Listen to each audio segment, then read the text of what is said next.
Welcome, everybody. It is the official James Cameron 101 Avatar Fire and Ash review. I don't do many reviews here on the podcast. It's more just discussions, conversations. But of course, this is the first James Cameron film that's hit theaters, new James Cameron film that's hit theaters since the podcast started. So it just felt like I have to make an official review of Avatar Fire and Ash, and I'm not doing it alone. We have a couple special guests, friends of the podcast coming back, and we're going to talk all things Fire and Ash. So let's get into it right now. Here is James Cameron. You never really get an opportunity. You take an opportunity. If you're going to do something, you have to do it all the way, and you have to just put it before all other things. I don't know about you, but I'm having a really great time. What is it? From left, we have Elvira coming back. Welcome, welcome. All right, so there's Elvira, and then, of course, we have Geoff coming back. He is the creator, right? I always like to say you're the creator of Avatar, Dad. Well, I mean, that's very kind of you, but I'm not sure I can take all the credit for it. I have to put some of that to Vanessa at James Cameron Online. But you've been as instrumental in it as well, and Sean at Savarco, and all the others who've been involved with it as well. It's Avatar guy. Yes, and of course this is coming up here, 2026, the third year. Yeah, right? yeah, that's crazy. Yep. But so here we are. This is the official panel. We were also supposed to have, just wanted to shout her out really quickly. Don't want to forget about her. Avatar Robin. She was supposed to be on here. She's also been on the show, but we just couldn't get all four of our schedules to line up, because literally every single one of us is in a different time zone. Yeah. You've done well sorting this out to get everyone together. Yeah. But no. So really, this is very loose. Like we were discussing backstage before I hit record. So I think the best way to start off is, and we'll start with Elvira. How many times have you seen the film? I've only seen it twice so far. Okay. Which all right. I thought I would have watched it more by now, but somehow I every time I watch it, it's just so much to take in. Yes. Like there's so many, like some of my mutuals I see online, I've seen it like 10 times by now, and I'm like, whoa. That's awesome. What formats did you see it in? I watched it in IMAX 3D twice. Twice? IMAX 3D? Yeah. All right. And Geoff, how many times have you seen it? I thought I was going to be making myself look a bit of a lame fan, but I've seen it twice as well.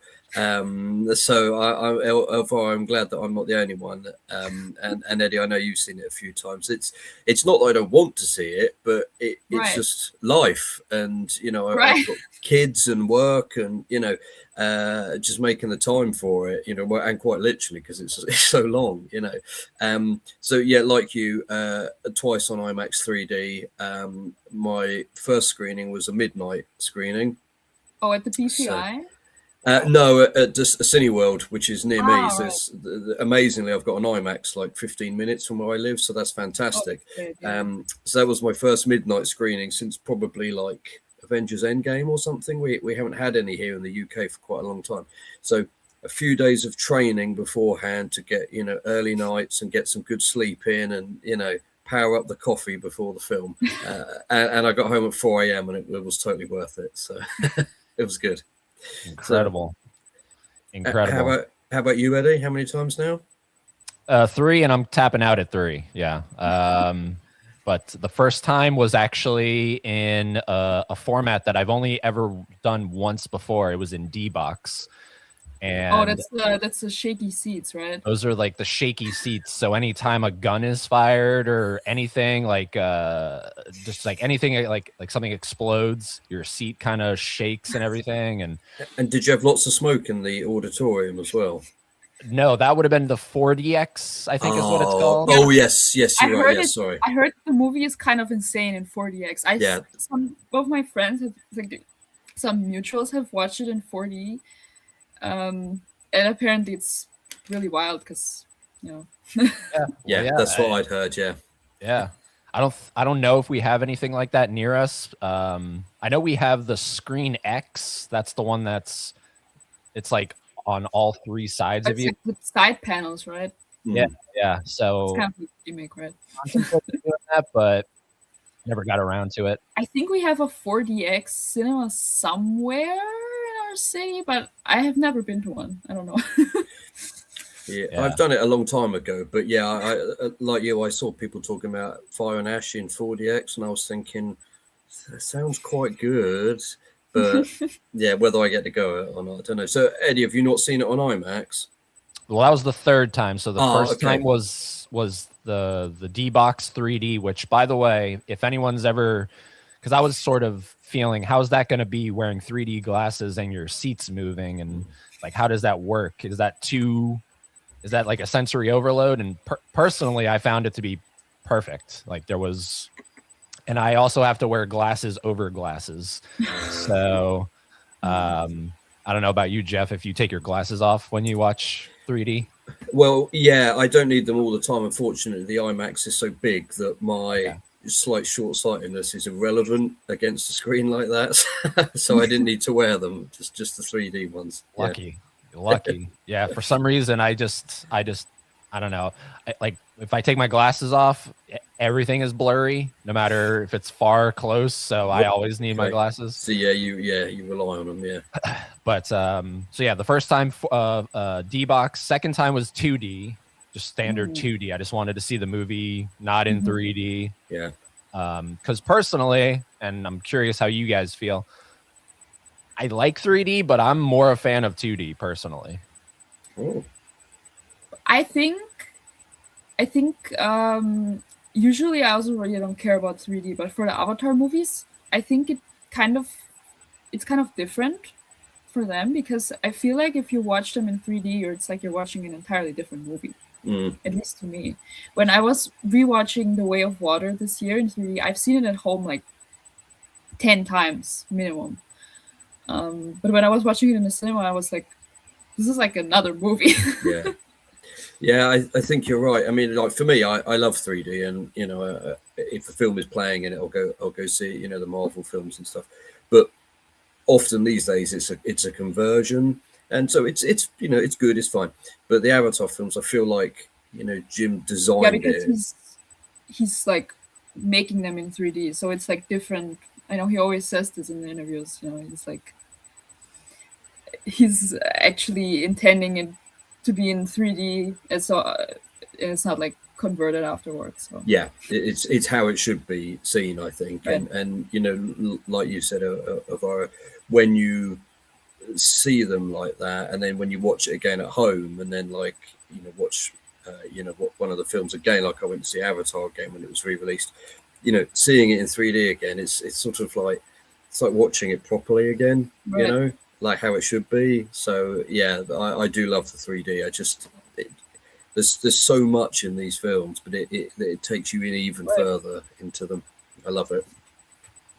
Yeah, and then the third time was IMAX 3D. So that's the common thing that we all share is we did the IMAX 3D. And it's personally, I mean, it's a long film, but for me, that's the miraculous thing about his films, Cameron's films. The last four have been nearly over 3 hours. Of course, the first Avatar is 2 hours 40 something. Yeah. But you know, just kind of creeping up on 3 hours. Titanic's over 3 hours. They always fly by. Yeah. And I think that's sort of the miraculous thing about the film. So, before we get into kind of like I know Elvira's on Letterboxd. Geoff, are you on Letterboxd? I have an account, but I don't do anything on there. So my review is a mystery to you. Right. So before we get into like our, I don't know, like the star ratings or whatever you want to do out of 5, however you want to, we'll save that for the end of the episode. Okay. I'm going to highlight each one of you. I'm going to make it full screen. Just kind of, where does Fire and Ash fall for you, having seen it twice now? Is it your favorite? Is it your second favorite, third favorite? Like, where does it fall in terms of the Avatar saga. So we'll let Elvira go here. All right, I think I'd have to watch all of them like in a row to probably determine what's my favorite. The thing is, okay, so my opinion right now is I think the first one, I kind of like the first one as like because the story is very neatly wrapped up, and I think it's the most. It's very, I mean, not the most, but it's very thematically cohesive, and it's Mhm. kind of a little bit detached almost from the sequels because it's like that. You still have that. It's kind of like because they're kind of like cut off from like a storyline kind of arc. And then this, I think I like Fire and Ash more than The Way of Water, even though I really love The Way of Water. It's just I don't know, The Way of Water. When you've seen Fire and Ash, The Way of Water feels kind of like an appetizer for Fire and Ash because The Way of Water is kind of like it's it's a very necessary movie because you need to get familiar with all of the characters and the dynamics and the conflicts and the themes and you know what on. And then the third movie kind of I think expands on everything and everything just goes crazy. So I can't pick a favorite though. It's like making someone choose between who's their favorite child. Right. I feel you. Geoff, how do you feel? This is like who's your favorite child. So my answer really is all of them, which is perhaps a little bit of a cheat answer, but I view it as I suppose it's intended to be. It's one big saga, and like Elvira said, you know, the first film is kind of establishing the world, and it does, you know, it's like the prologue in some ways, you know.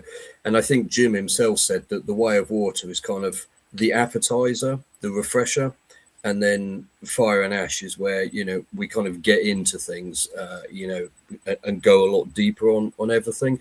So for me, I would say the films, you know, progress in order of, you know, my favorite, and just kind of how much I love each film, and just the way it's all expanded. You know, we get everything in Way of Water.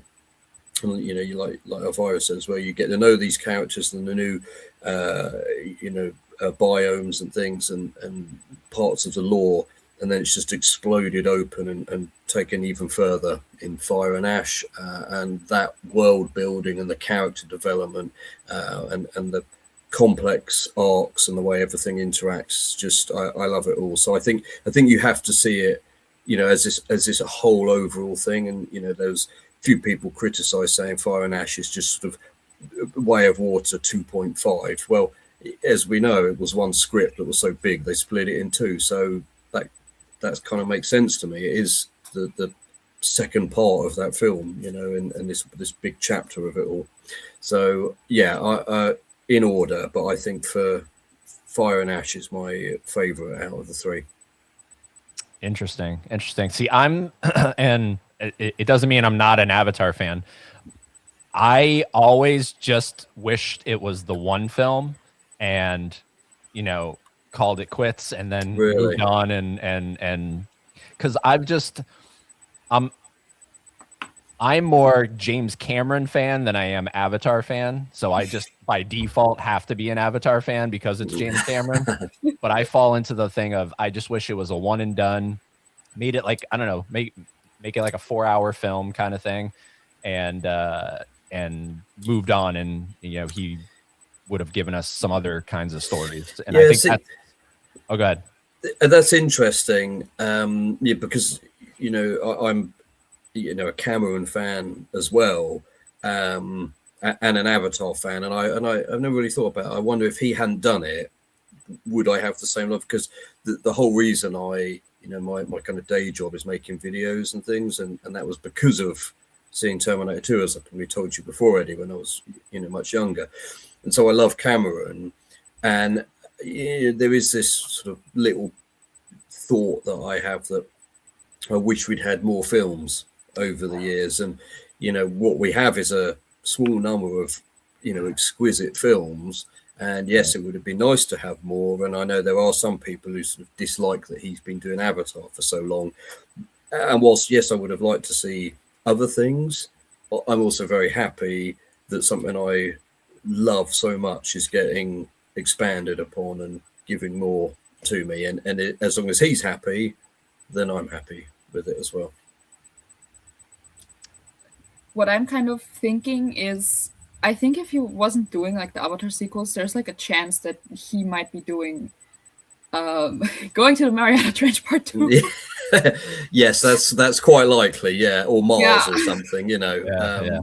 So yeah, because he said, you know, He said that himself, right? That he was yes, very there close was to. a point where he had to decide between being an explorer and a filmmaker, and so he lent to, you know, into the filmmaking again. So yeah, there was a time when he may well have just kind of packed it all in and gone diving and, you know, exploring and things. So I'm glad he, you know, came back to us in that way, you know.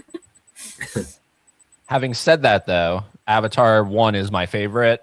The Fire and Ash is my second favorite, and then The Way of Water would be my third favorite. And it's just I know Elvira, I'm sure you've seen it. Geoff, I'm sure you've seen it as well. There's a new Hollywood Reporter roundtable that they just did. Right? I read some of it. I haven't watched it, but yeah, I've read a little. Oh, you gotta bit watch of it. It's great. It's so good. Yeah, it's so good. He's sitting right next to Catherine Bigelow the whole time. It's amazing. Okay. But there's a part in there. There's a part in there that really stuck out to me where he's talking about the performance capture, and everyone around him, all the other directors, are like really interested in what he's saying about how you don't have to worry about is the lighting really good today? Like, you know, you just worry about capturing the performance, and then months down the road is when he does all the cinematography stuff. But after he said that, and they were all like, "Oh wow, that sounds amazing," he's like, "But it's a pain in the ass. It's a pain in the ass to do this." Have you read the new making of book that covers all three films? I have it. I haven't read it yet. No. Okay, so it's an excellent book. If anyone listening hasn't got a copy of it, go pick it up. It's a really, really good read. But reading how they make these films will make your brain melt. Like, right. I think, you know, we have a bit of an idea of how they're made and stuff, but reading it in detail like this, it's just astonishing.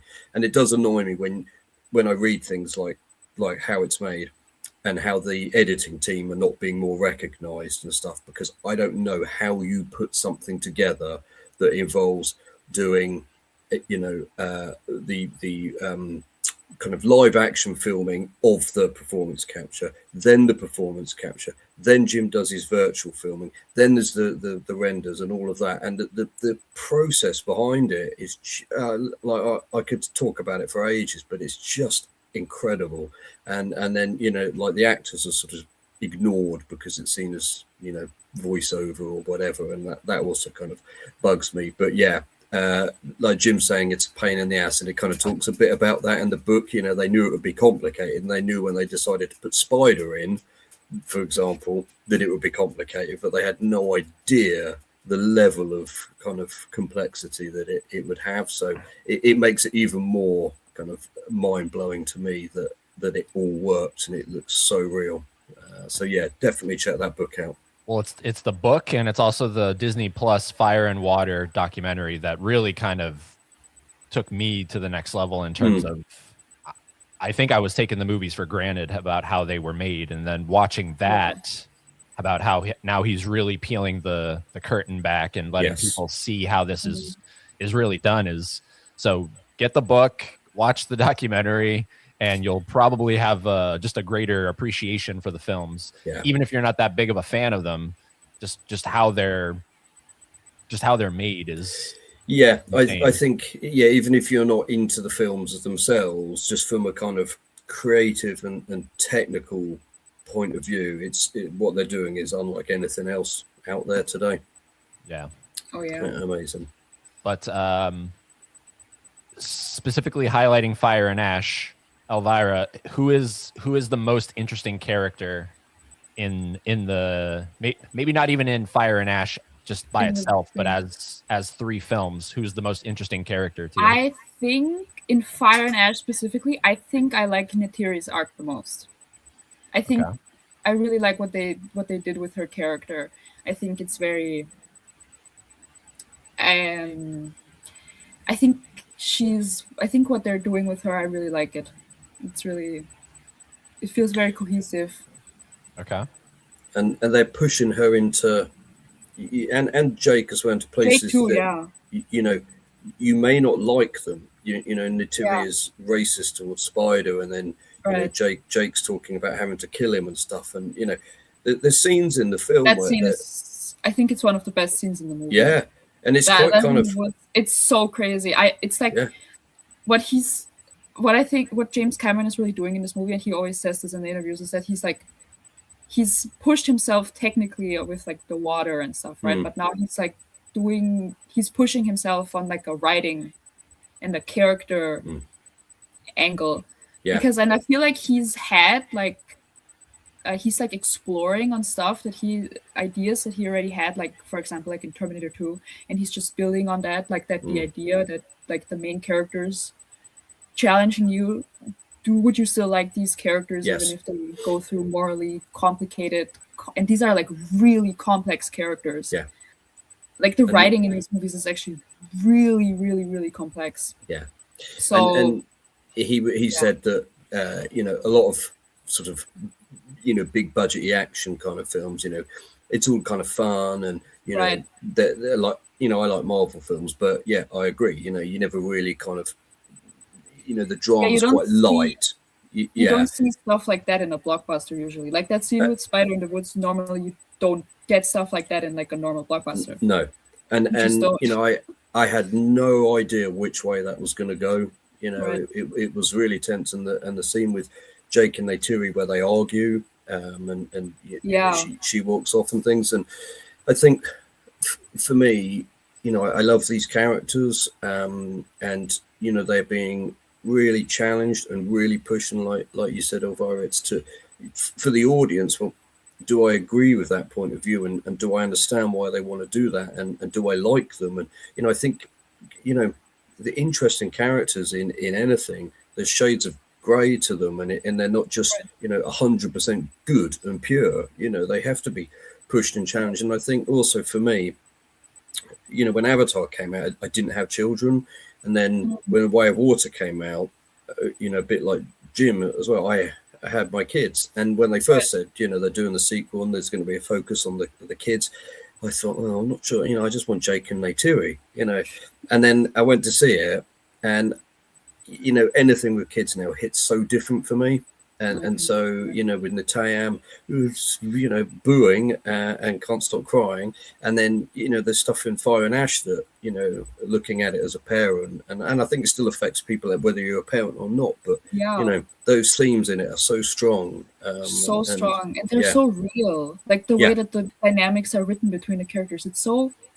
I think that's like the kind of beauty of cinema, I guess, that you can go to see a movie with giant blue cat aliens and you're watching it and it's like, wow, that's like, I've kind of experienced that in my life, you know. It's kind of it feels, it's so surreal kind of, and that's kind of the beauty of it. Do you know, I remember after Way of Water, the screening finished, and you know, a lady stood up a couple of rows in front, and she turned around to her presumably friends or whoever, she must have known them.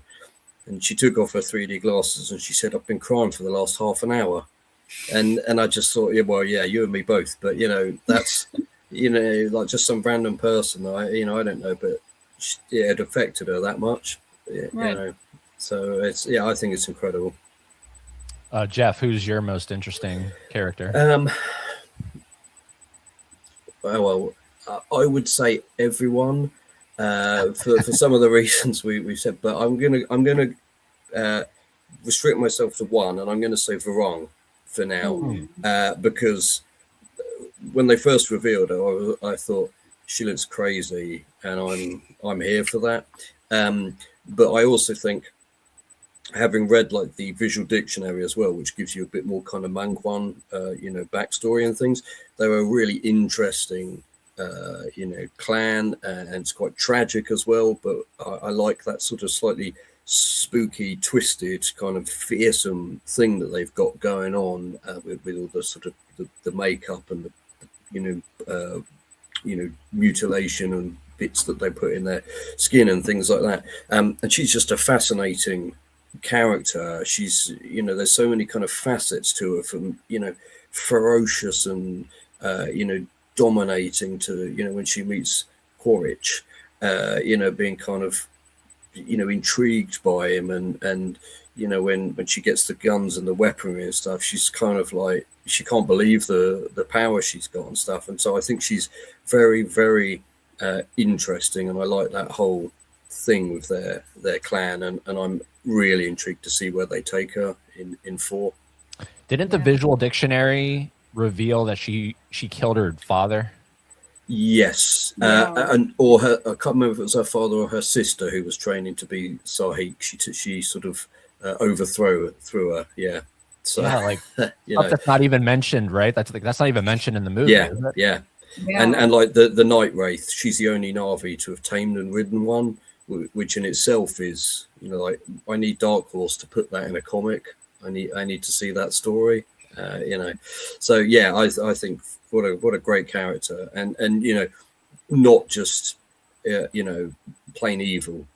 There's a lot more to her, and I think there's quite a lot of parallels between a lot of characters, like Jake and Quaritch kind of are the obvious examples. In this one, Jake's saying, basically, you should connect and open your eyes to Awa, and Quaritch doesn't want to, but he sort of does this kind of inverse version of it, where he kind of starts to go native, but kind of in a bad psychopathic sort of evil way, and he's all made up and blah blah blah, but he hasn't still connected into Awa and things. And Elvira, you're talking about Neytiri's arc, and there's parallels with Varang there, I think, as well, and their kind of roles and stuff. So I found all of that kind of stuff really interesting, and obviously planned out meticulously across it all. And for me, I think the most interesting person in this entire thing, film 1 to film 3, is Quaritch. I think, it's true. He's very interesting. like this dude, and what Cameron and his team of writers are cooking up with this guy. Oh yeah. Every film surprises me how he becomes more interesting. Mm-hmm. So, obviously in the first film, he's the human guy that's on the human side, and then he dies at the end, and then you're like, okay, well, that was a nice little villain there. And then you get into the second film, and I had no idea. I think going into Way of Water, I knew Stephen Lang was back. I just assumed he was going to be in flashbacks or something. Right. And then he's just the way they've decided to bring him back into the story as this resurrected, is it him? Is it not him? Is he Spider's dad? Is he not? There's such a insane complexity going on with this character. Yeah, it's crazy.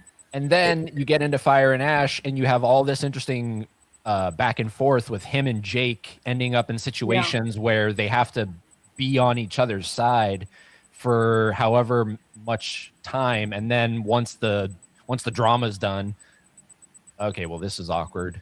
Yeah. And when Quaritch scarpers off into the woods after they've escaped and stuff. Yeah.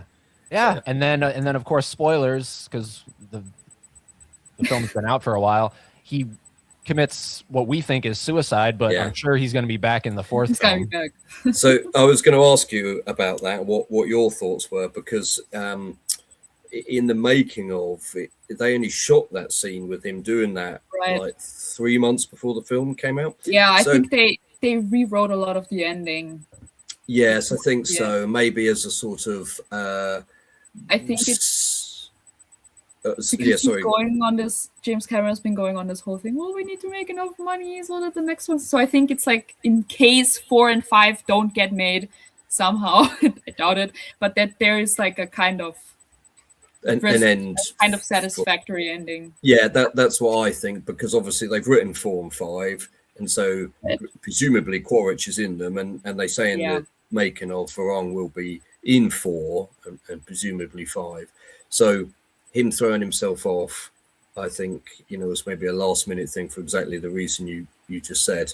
But I think we'll get a flashback where Varong flies in on the Night Wraith, saves him, and then he's hideously scarred and burnt, and even crazier. So that's what I think of. But it's so fascinating because, correct me if I'm wrong, because I haven't seen the first film in some time, but it's Neytiri who kills Quaritch, right? Yeah.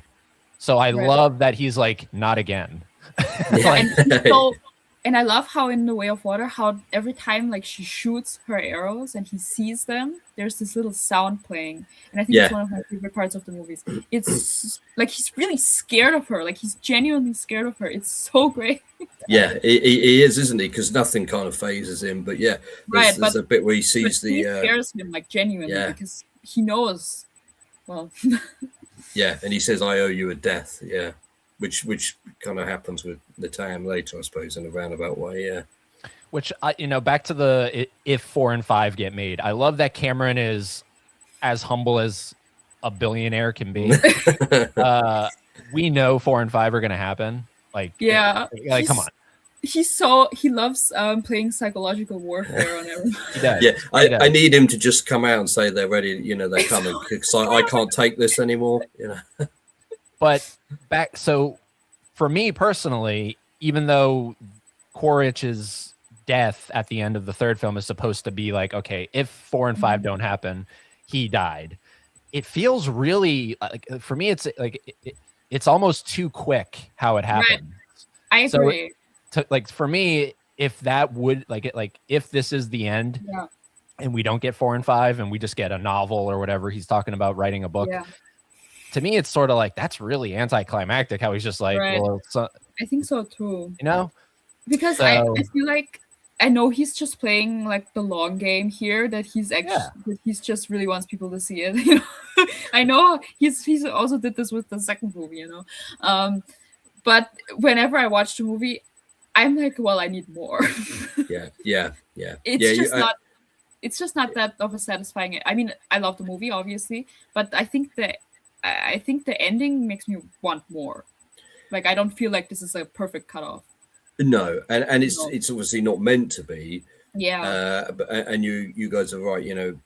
Quaritch throws himself off, and it is kind of anticlimactic, but I think it was done just in case 4 and 5 don't happen. Yeah. They're playing a kind of safe game, and the end is obviously it does move quite quickly at that point. We don't see anything about Ronal, and there's various other things. Cut a lot of stuff out too. That I think. I think so. Yeah. They have some stuff that keeps. I mean, they have to cut a lot of stuff, but I think the ending was they changed some stuff. Yeah, I was talking to Avatar guy that you probably know, and he said, he thinks some things were changed, and despite the scripts being locked down, already there's still quite a lot of room for maneuver, like bringing, Turok, Makto in earlier, and originally I think Spider was going to become, the air breather in Way of Water. And they shifted it. So I found that really interesting. Despite having kind of locked all this down, these big chunks can still move around to, and be changed kind of later on like that. Yeah. I mean, that's another, like, he's maybe a follow-up or a runner-up for most interesting character, Spider. Just for the fact that what happens with him in this film is just, again, that's something I love about these movies, even though I just wish maybe there was only one Avatar. These movies keep coming up with unique ways to bring me into them, and the fact that Spider ends up being able to be breathing Pandora's air, and it actually makes sense. It feels earned. It feels, and like when it happens, everybody's excited. Like you're jumping in your seat kind of deal. Like the moment that happened, like I was like, wow, this is really fascinating where they're going with this. Yeah. And it was what, you know, he always wanted to be one of the people, didn't he, and be accepted, and then that does it for him. You know? Yeah, and then the drama that presents with what if the RDA reverse engineers this stuff, and all humans are able to come to Pandora and just breathe the air. That's the thing that's been keeping them, you know, kind of at bay now. Yeah, it's just fascinating stuff. So that's kind of what I'm most excited about with 4 and 5, where this goes in terms of, you know, the human race coming to Pandora and or going to Earth, you know? Yeah. You know, I always think about, when I think about 4, there's the story that James Cameron told about like him going to, you know, give the studio like his notes, and they gave him no notes on 4. Yeah. He's like, And, this is great. And didn't they describe the script as a mother, you know? And also, I saw Simon, you know, the composer. I saw him on Twitter. I saw him say like, "I hope the 4th one gets made just for the sheer audacity." And I'm like, what does that mean? What have they planned? Yeah. What are they? Because I think there's some really insane stuff that's going to happen. Like I feel like he's gonna pull some absolutely bonkers shit. And we're not going to be prepared. We're not for ready. it. No. Also, I'd just like to say that I think Jack Champion, you know, who plays Spider, he did an amazing job. Like he basically, especially considering what he has to do. I mean, he had to do it in performance capture. Yeah. Then you have to do it again, and these big blue foam heads. I mean. Yeah, and he's looking at, you know, 10-foot tall poles on you know, people in blue suits, you know, like you say, with iPads of, you know, Sam Worthington's performance that was filmed 2 years ago, and you know, I think he did just an amazing job on it. What a technical thing. Then it was his first ever film doing Way of Water. You know, just so I think he's brilliant in it. Well, he was in Avengers Endgame. Oh, was he? You know, he's the kid on the bike when Ant-Man. Oh, really? Oh, I didn't know that was him. Oh, that's brilliant. When he's like, what's going on here, kid? Yeah. When he's come back from the quantum zone. Yeah. Oh, I didn't know that. That's brilliant. Yeah, he's really good, and I briefly. I like him. So behind me, you can see my poster here, which is signed by Bailey, Trinity, Jack, Jamie, and John Landau. So there was a car signing event in London when Way of Water came out. They were all really nice. Meeting John was fantastic. But yeah, Jack really just, you know, he was just excited to be there. He's a really great guy. Yeah, damn you, Geoff. You got to meet John Landau. Yeah, I was. That was, you know, brilliant. And he signed my copy of The High Ground. And he said, "Oh, I haven't seen it in the wild. I haven't seen the printed copy. Can I get a photo with you? I want to send it to Josh Izzo." So somewhere there's a picture of me and John Landau. Sadly, I've never seen it, but yeah, well, he was fantastic. Yeah, really nice. Yeah, that makes me because for some reason this is to my knowledge, the only kind of time he's ever done something like this. When the Titanic Blu-ray came out, him, James Cameron, and John Landau did a signing at like a Best Buy in New York City. Really? Yeah, like randomly, just Best Buy. at like a Best Buy. They were just sitting in like the Best Buy store signing copies of Titanic on Blu-ray, and it's just on Blu-ray. Oh, that's so funny. Yeah, that is like really random. Like 2012. It's just like what, like these little moments where you could have met the guys. You know? Right. Or like, were you saying something, Elvira? Go ahead. Oh no, I was just thinking about people randomly running into James Cameron. Sometimes I see I get like stuff like, oh, I went to a cinema and next to me there was James Cameron. And I was like, oh well, okay. Well, congrats, I guess. Yeah, one day, yeah. Well, really the only reason I know about that signing was because Adrian, the guy who runs James Cameron Online, with Vanessa, yeah, who founded James Cameron Online, he went to that, Did and he? he has a signed copy of his Titanic Blu-ray. Awesome. And he told me about that, and I was like, "What? Like, that's so random. Like that. Like, Yeah. and it was like a one and When done, was to my that? knowledge. Like, Yeah. what year was that? 2012, I think that would have been. 2012. So that's when he was coming right back from the Mariana Trench, and he was like, "Well, might as well." Remind people that I'm here. Yeah. So, but yeah, no, very lucky you got to meet John Landau, obviously. And the first time I saw this film, for some reason, I think I was just so like, I just wanted to like get up and get out and start processing my thoughts. I didn't stay for the entire end, like credit stuff. So I was like, wait, hold on. Did they dedicate this movie to John Landau? I don't remember seeing something immediately afterwards saying dedicated to John Landau. It happens after all the credits. Yes, Yeah. it's after the bit with Yeah. swimming with the otter things. It's after that. Yeah. I think it was my second viewing. I was like, okay, I'm waiting to see if this is actually, do they dedicate this to John Landau? And they do. So, which was really nice. Speaking of the end credits, how do we feel about the Miley Cyrus song? I love it. I think it's kind of it was like when I watched it the second time, I was noticing myself like lip syncing along to the song. I think it's really catchy.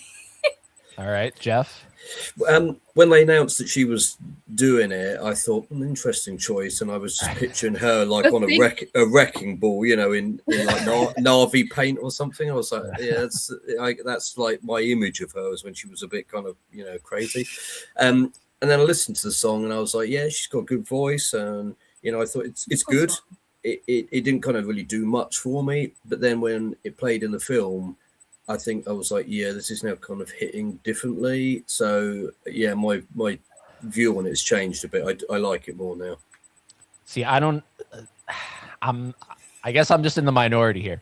I think, and I think it has something to do with, I recall hearing her, they were at some award show. Yes.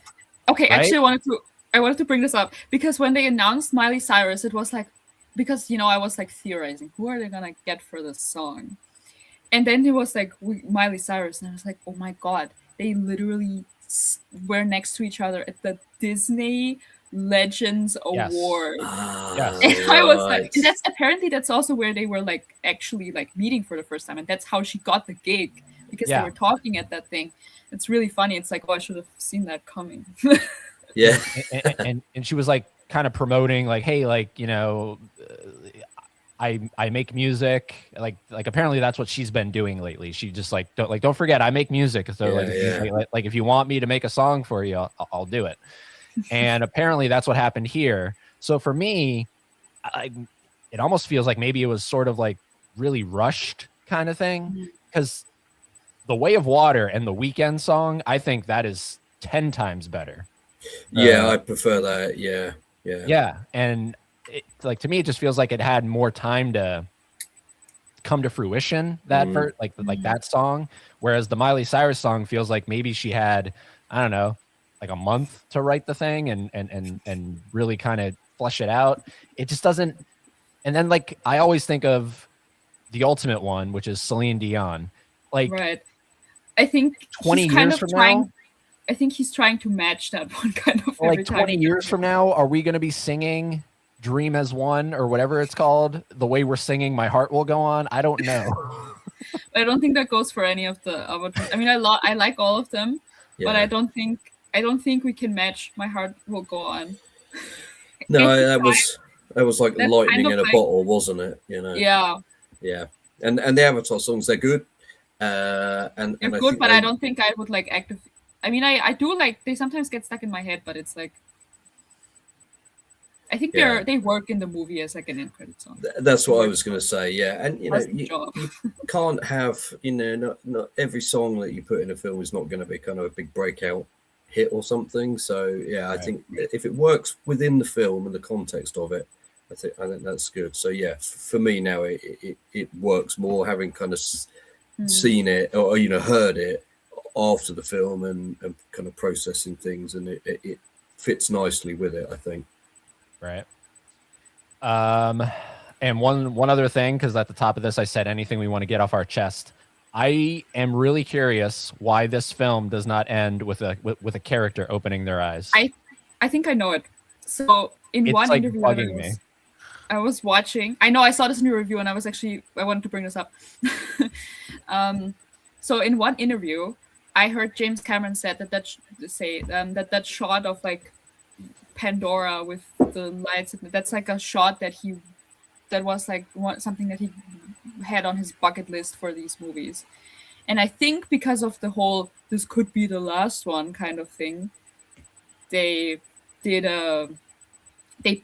put it kind of at the end of this one, even though I personally, first of all, I love the movie, but I think I don't know how, I would have also preferred it if it ends with someone opening their eyes. I feel like originally it probably maybe was meant to have that. That's my conspiracy theory. I think maybe they had like Quaritch. I think that would have made sense, him opening his eyes. Right? Yeah. That would have been amazing. Yeah. Or like Loak, because he's like the narrator. Yeah. But I think they did that because he really wanted that shot in the saga at some point. So he was like, well, like really ultimately, because it ends with Spider being like he's now officially, like he's really kind of a part of this now. Accepted, yeah. I think it should have been Spider's eyes opened. With his cool goggles underwater. Yeah. That would have been cool, yeah. I think, because that's the eyes is kind of the iconic end shot for them. But I guess it could also kind of work within. I think I heard someone say this on Twitter. I don't remember, but it's like that's kind of like Awa awakening. It's like the network of consciousness instead of like the eyes, because Kiri has now connected, and it's like that whole angle. I guess it that shows makes sense. But I think it's mainly because he wanted that shot in the movie. Yeah, I was thinking, here comes the eye shot. Oh, okay, it's not. But actually, I love that you see the planet and it's all connected, which is such a strong thing with it. And I also like that, yeah. Yeah, so same. Like I would have liked the eyes, but we got the planet, and I'm kind of happy with that. And I think, like you said, Elvira, if it is the last one, it's kind of a suitable, end shot. But what are your guys' thoughts about the chances of 4 and 5? How are you feeling? I know we kind of. I think he's gonna do it, but I feel like he might. I think he needs to figure out the schedule of his upcoming projects. Because I really want him to make Ghost of Hiroshima, right?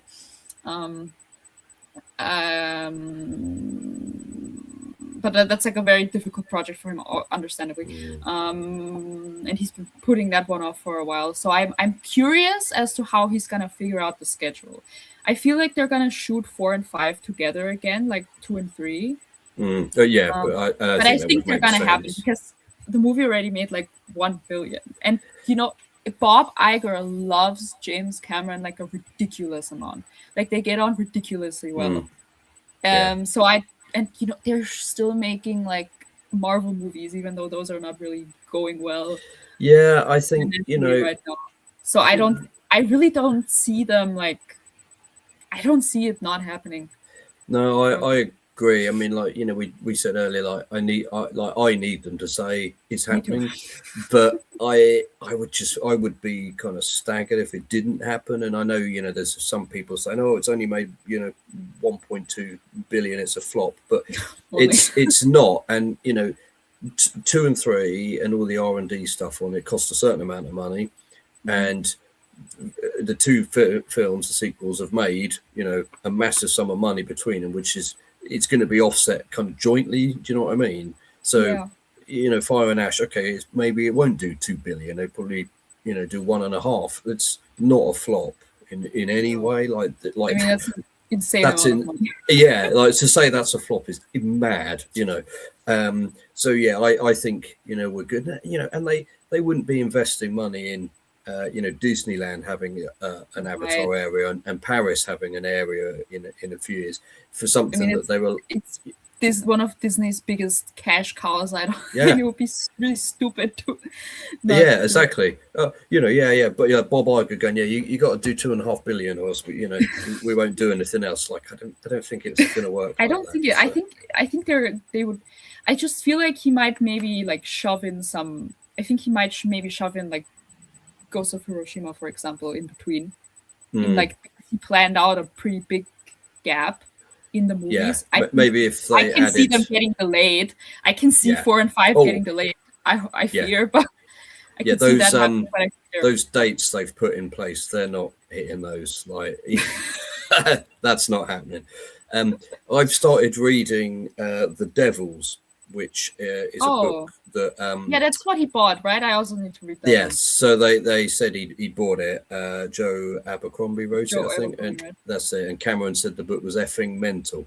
And I thought I'm going to have to check this out. So I'm not that far in it, maybe a quarter of the way through, but it is it's really funny. The way it's written is brilliant. So interesting, because he's never done like that kind of.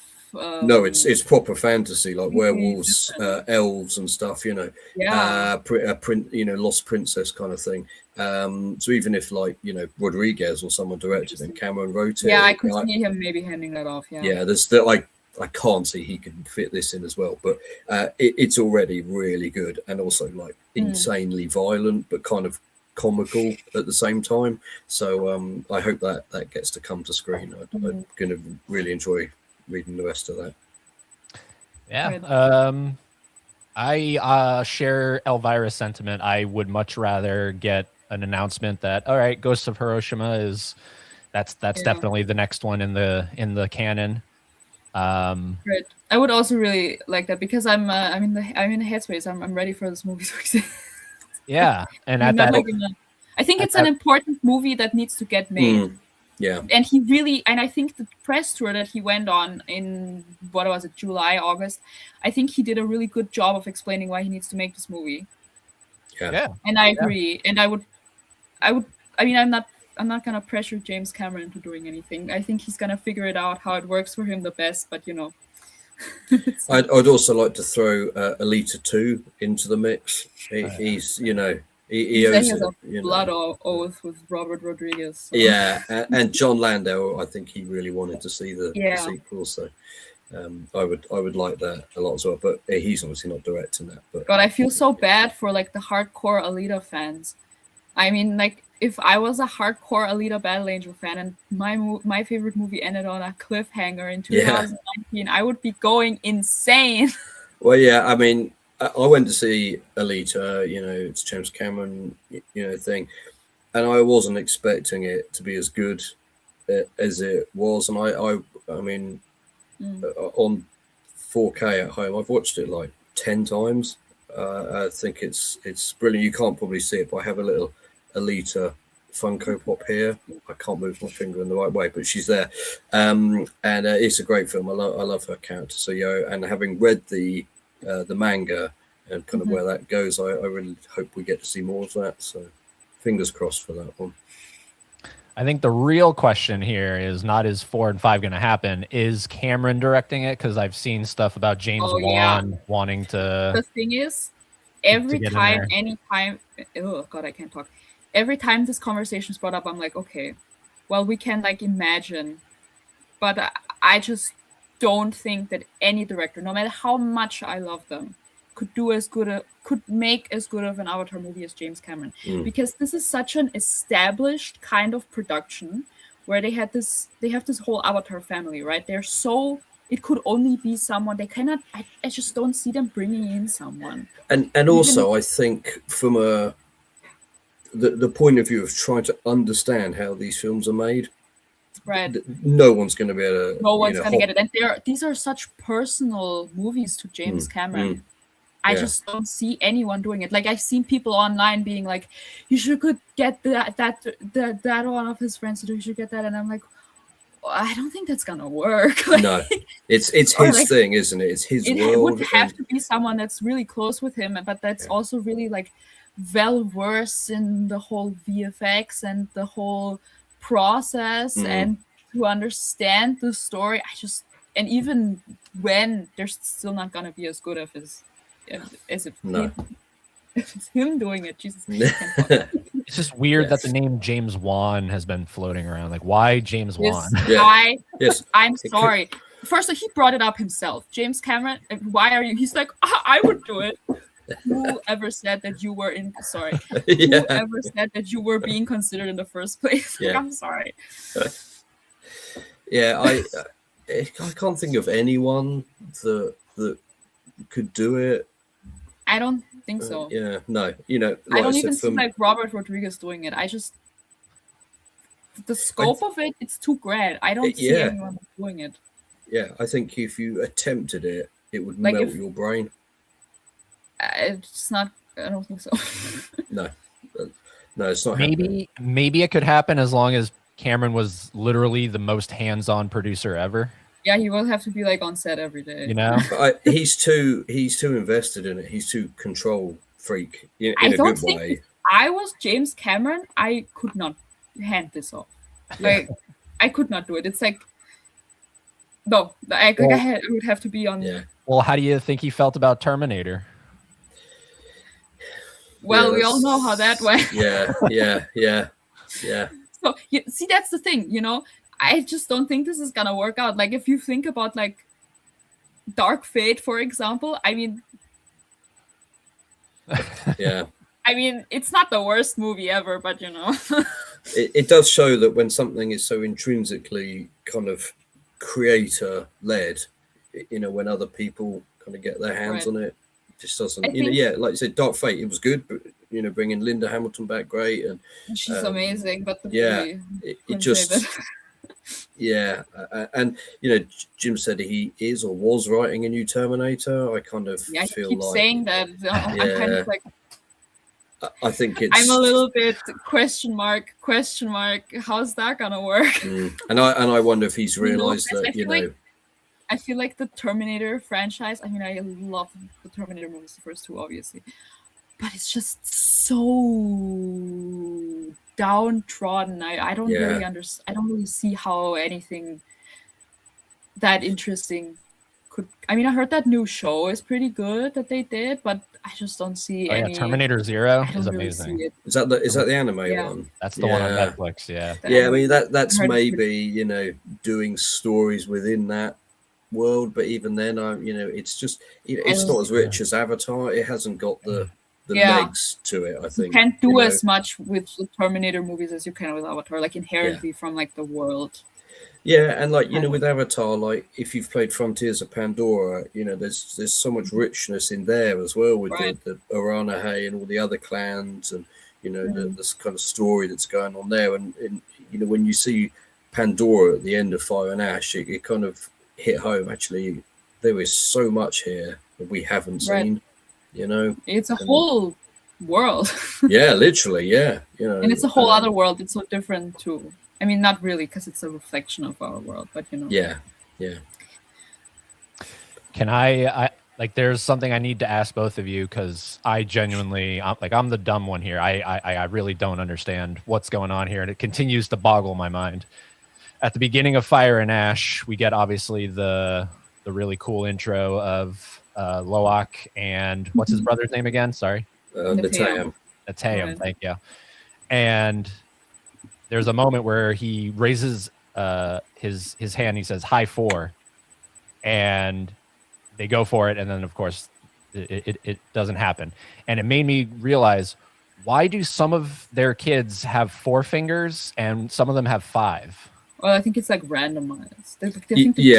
It's just a genetic thing. Yeah, it's like just like an unexplainable birth kind of thing. We don't know. Yeah, it's like genetics. Okay. So I have twin girls, and one of them's got brown hair like my wife, and the other one's got blonde hair like I had when I was younger. So I think the 4 fingers. I was making sure there wasn't some other reason I was not aware of. You've not missed anything. Okay. No. But I mean, that continuously boggles my mind, and I'm always looking at their hands. I'm like, who has 4 fingers? Who has 5?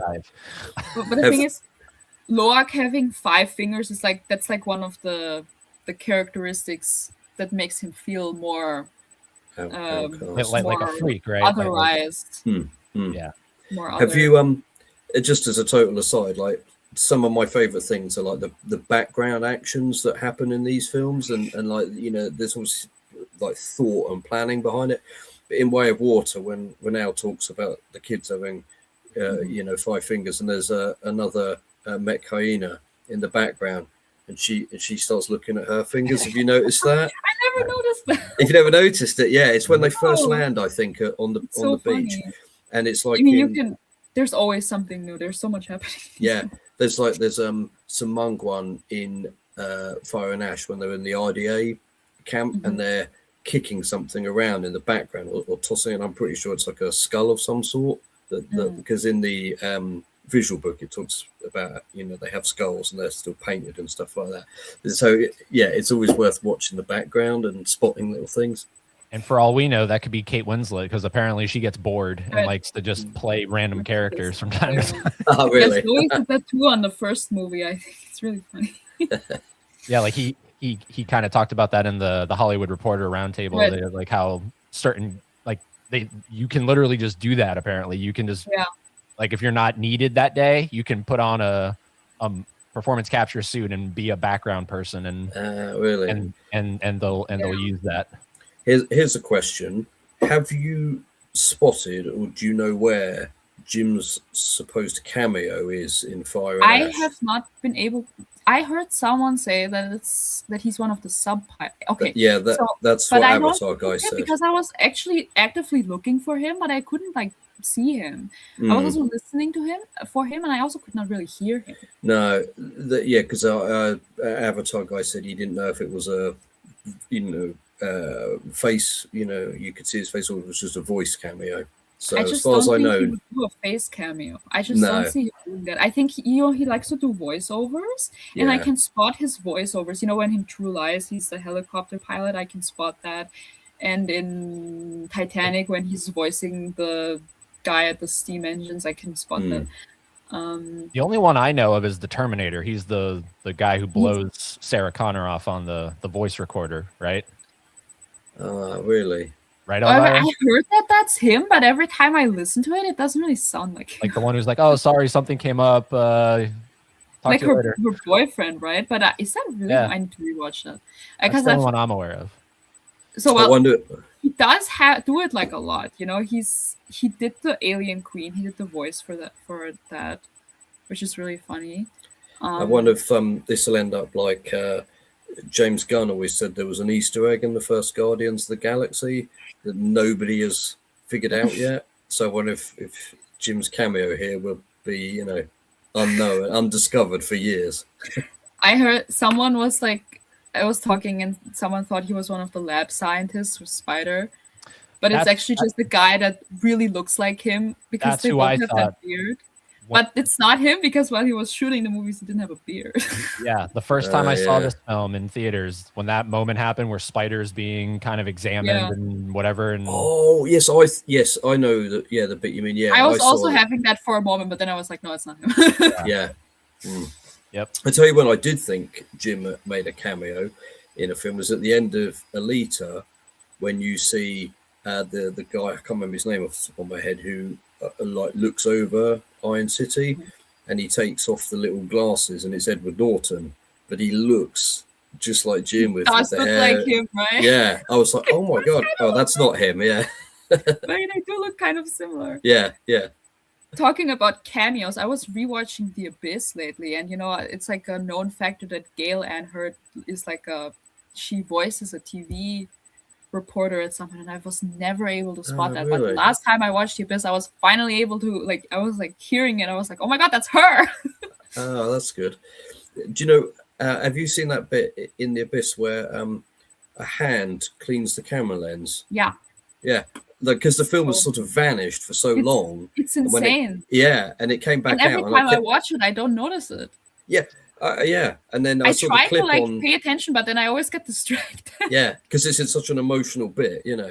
Right, it's Elvira- so intense. You don't know Elvira this. gets distracted by the Garfield cameos. I get so there's like multiple Garfield cameos in the Abyss. Really? Yeah. Okay. So there's when they're in that room where they're like looking at the negatives of the film, and also later where they have the nuke inside. Yeah. And so there's like this Garfield plushie, and he's hanging on the wall. Oh, And maybe I there's have. this really funny scene where Michael Bean's character has this super dramatic moment where he's going insane and he's looking out the window, and then there's this huge Garfield. Yes. Yeah. And then the second one is when they're going into the nuclear submarine. And at some point, there's like a small postcard with Garfield on it. I wonder why they put him in there. I wonder if like the set designer was like a really big Garfield fan. Yeah. Jeff, I'm telling you, please start using Letterboxd and follow Elvira. She has the most incredible reviews. Okay. Literally, I think all she does is watch James Cameron movies. I watched a lot of, but he was not my most watched director. Yeah, what it was Catherine Really? Bigelow, right? It was Catherine Bigelow. Yeah. I was Did really you- surprised. It was really funny, but apparently it was like they don't count like if you rewatch the movie in the most watched director's stats. So the reason why James Cameron was not my most watched director is because I refused to rewatch Piranha 2 this last year. You were saying, Jeff? I was just going to say, did you watch what was it called? It was the Catherine Bigelow film that was on Netflix House of Dynamite, recently. new one. Yeah, what did you Yeah. think of that? No And spoilers. really I have liked not it. seen it yet. No spoilers. Oh, okay. Oh, All right. sorry. No, I really liked it. I was actually, they didn't screen it in my country, but I was fortunate enough to go on a day trip to Ireland, and I was able to catch a midday screening of the movie. So Yeah, yeah, no spoilers. I was a bit like, oh, is that it? So, yeah, well, actually, I think that really works, and I think I'm not gonna say anything because it would spoil the movie. So. Yeah. We can talk about it when Eddie's not listening. But it was an interesting one. I'll say that. Yeah. Yeah, it's an interesting Yeah. watch. I think when Ghost of Hiroshima comes out, I think these two movies are gonna it's kind of like a interlocking, because it's really interesting. Yeah. Sorry, this is just my own tangent that I'm going off. I think that they both want you to come to the same conclusions, which is that we need to get rid of nuclear weapons, but they go about it in like their own different kind of ways. Yeah. And because it's really, really interesting to think about from like a Elvira, artist you should perspective. start Catherine Bigelow 101. It's coming soon. No, because that also reminds me of the Hollywood Reporter thing. The guy who was moderating that, he said with the Hurt Locker, I was so Zero happy. Dark- with the Hurt Locker, Zero asked Dark them really good 30, questions. and he said it's basically a trilogy of films. It's a trilogy, that- and she calls it that too. Her like American kind of. I call it her American trilogy. Like that Yeah. song. which is weird. Like I never thought of it because I knew she did those Yeah. films, but I never thought that was like an unofficial. But they're like kinda- related, right? Yeah. Yeah. So Again, it's but no, kind of I- like taking a different kind of angles of. It's really interesting that they're both like. I mean, it's funny that her and James Cameron keep releasing their movies in the same year, and it's also funny that they're both at the third kind of thing in their trilogies. That's Yep. funny.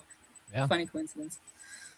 But we'll start winding down here. This Fire and Ash discussion. Is there anything else that's pressing on your mind you wanna get out there that we haven't talked about?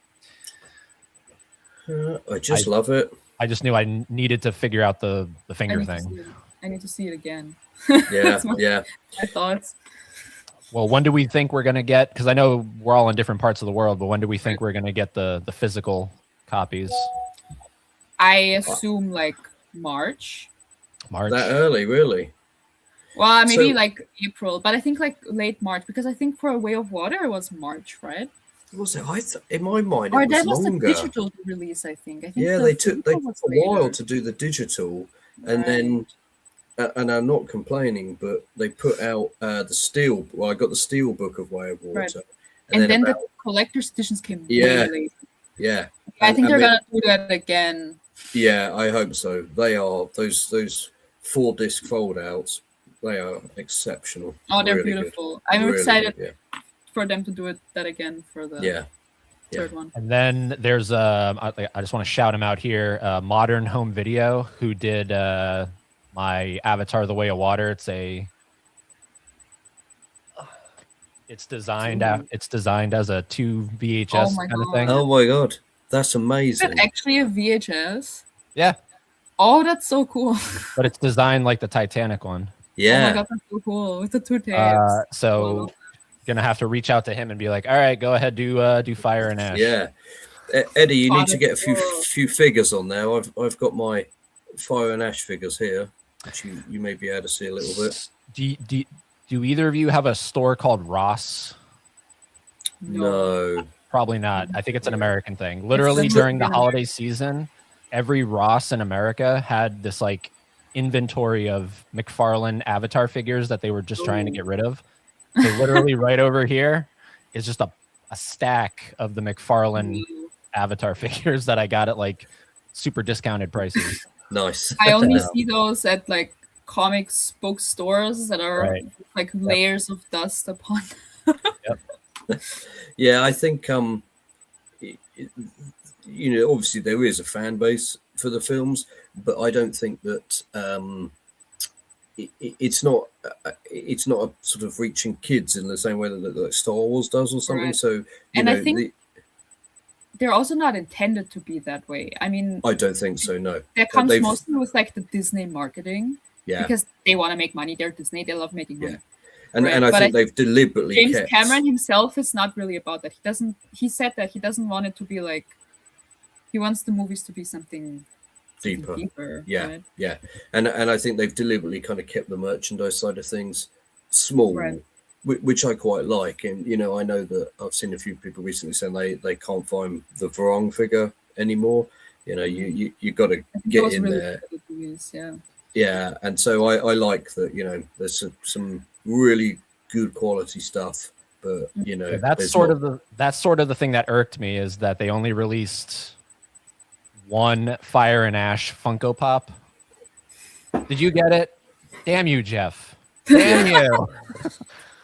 Damn it. And that's a story in itself, because I asked a friend, I said, this goes live at 8 p.m. UK time. I will be up to my ears in kids' bedtime. Could you please have a go at getting it for me? And they had no luck.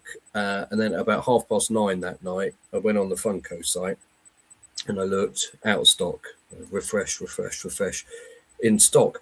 Added to the basket. And then I had to try and log in, and when like you start panicking, my fingers aren't working.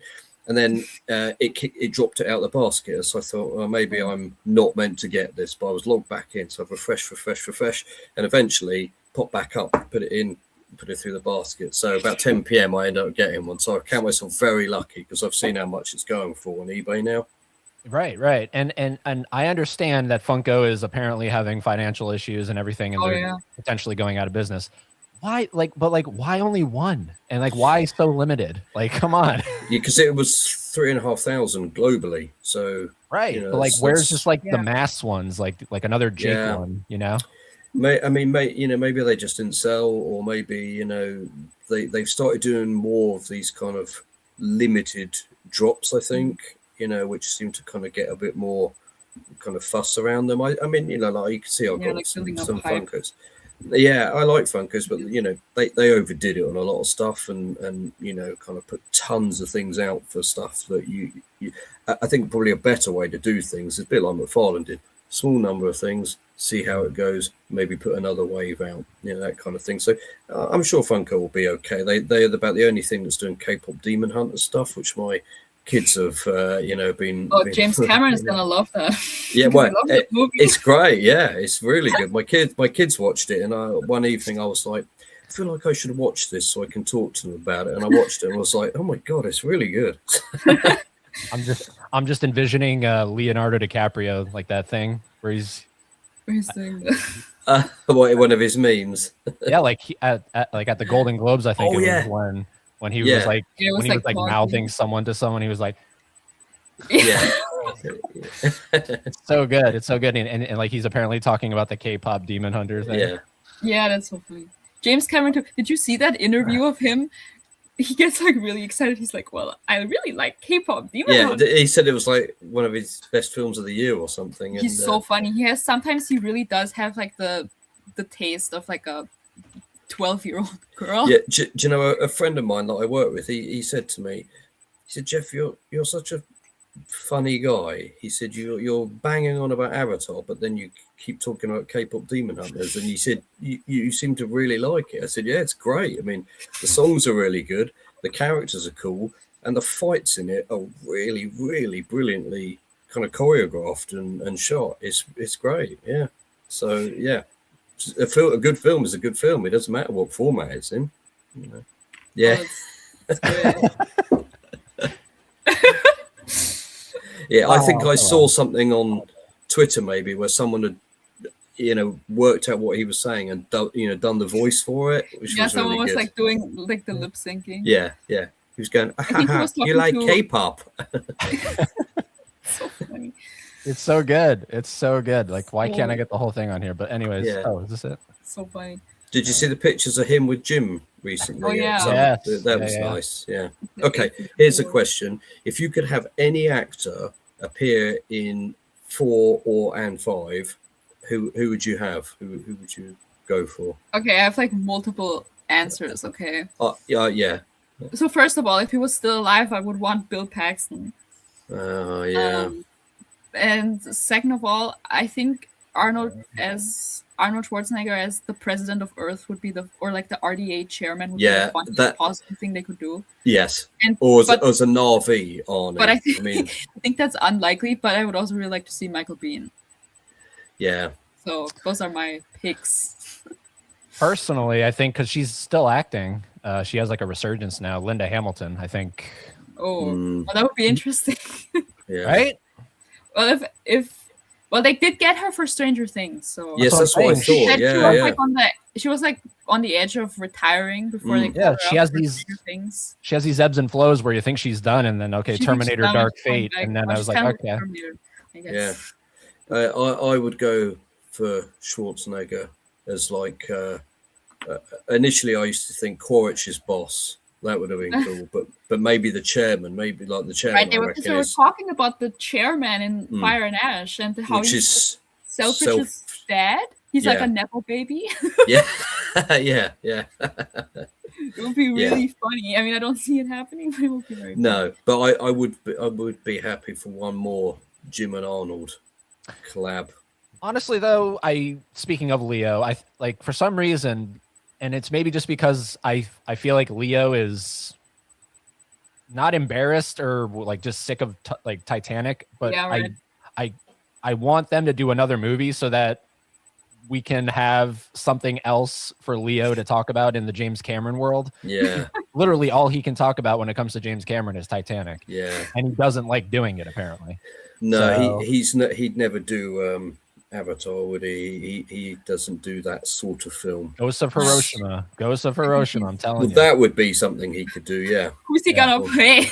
Yeah. like the guy who drops the bomb or something. I don't know. Do you know? Well, he's not gonna show that. He said so. Maybe he could do the Devils. There's be some fun parts in there for him. Yeah.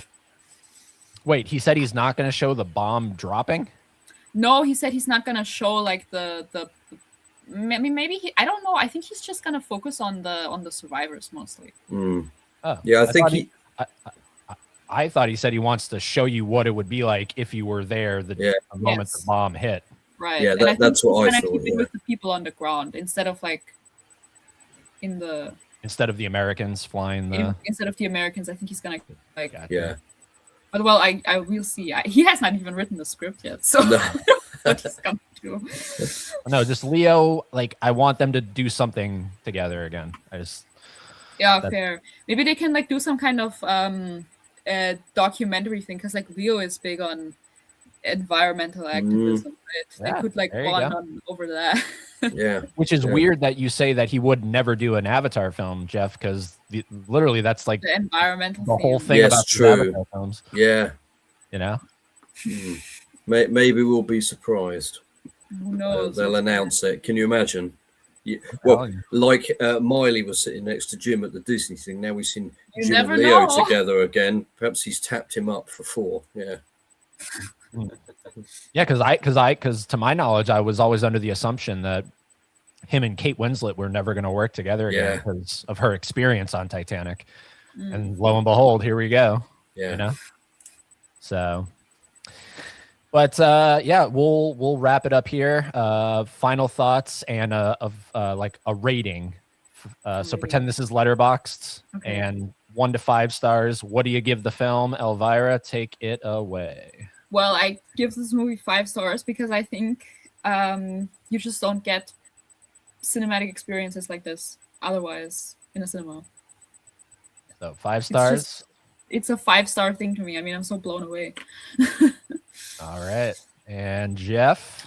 Can you go over 5 on Letterboxd? On Letterboxd, it's 1 to 5, but let's pretend this is IMDb up to 10. 10.